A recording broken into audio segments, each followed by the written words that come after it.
السلام عليكم ورحمة الله أصدقائي أصدقاء قناة آيات الذكر الحكيم. أهلا وسهلا بكم في حلقة جديدة. النهاردة هنتعرف عن البيتكوين وما هو البيتكوين، وهل هو التعامل به حلال أم حرام. البيتكوين هي عملة مشفرة تم اختراعها عام 2008 وبدأ استخدامها عام 2009 عند إصدار تطبيقها كبرنامج مفتوح المصدر، وهي أول عملة رقمية لا مركزية من دون وجود بنك مركزي، ويمكن إرسالها من شخص إلى آخر عبر شبكة البيتكوين بطريقة الند للند بدون الحاجة إلى وسيط أو طرف ثالث. ويتم التحقق من حوالات الشبكة باستخدام التشفير التام، ويتم تسجيلها في دفتر حسابات موزع بيسمى سلسلة الكتل. يتم إنشاء البيتكوين كمكافأة لعملية تعرف باسم التعدين، ويمكن استبدالها بعملات ومنتجات وخدمات أخرى. وكمان شبكة البيتكوين اللي بتعمل من 2009 لم تتوقف من ذلك الحين، وبسبب نظام الإجماع في العملة لم يستطع أحد اختراق سلسلة الكتل بتاعة البيتكوين، ومعظم الاختراقات كانت بتتم بسبب أخطاء بشرية في إدارة المحفظة وليست بسبب عيوب في التصميم. هنيجي هنا عشان ما نطولش عليكم.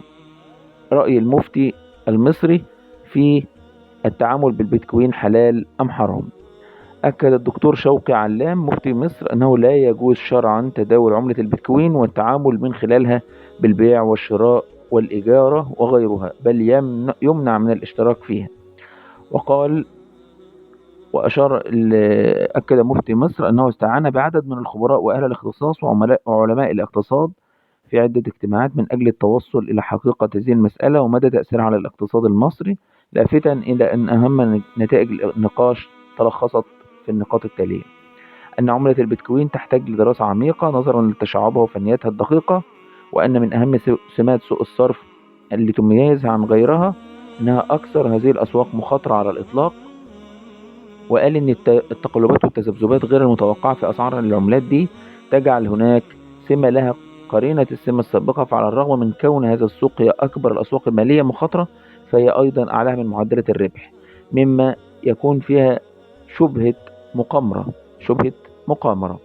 وأن للبيتكوين أثر كبير على الحماية القانونية للمتعاملين من تجاوز السماسرة أو تعديهم أو تقصيرهم في ممارسة الإفصاح عن تلك العمليات والقائمين بها، وتسهيل بيع الممنوعات وغسل الأموال عبر وسطاء. فأغلب الشركات اللي بتمارس نشاط تداول العملات تعمل تحت غطاء أنشطة أخرى، لأن هذه المعاملة غير مسموح بها في كثير من الدول.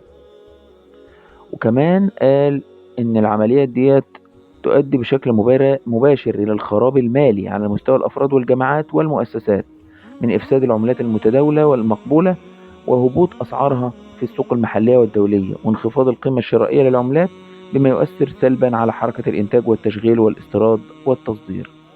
يبقى نستخلص من كلام المفتي أنها التعامل بالبيتكوين حرام شرعا. وفي نهاية المقطع أرجو أن تكون قد استوعبتم المقطع، وشكرا لكم للمتابعة وجزاكم الله خيرا، والسلام عليكم ورحمة الله وبركاته.